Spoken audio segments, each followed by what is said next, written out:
Biko sa Tagalog, Ilocano, Inkiwar. Ayan. Nagluluto kami ng Inkiwar. Ang merienda. Uy, sarap. Ayan lang guys. Magluluto. Halo-halo. Halo-halo.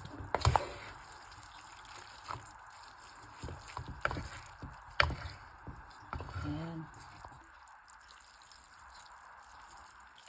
Yan, nilipat na namin sa bandeja. Ayan na siya.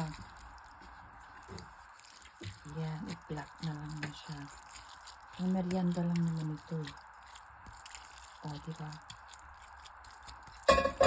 Tapos palamigin. Ayan, nagmamantika na siya. Ayan, ganyan lang. O, diba? Biko. Inkiwar. Simpleng Inkiwar lang. O, ganyan na. O. Ayan. Ito na guys, ang Inkiwar. Palamigin na lang. Palamigin na lang. Bago kakain. Kaya, thank you for watching.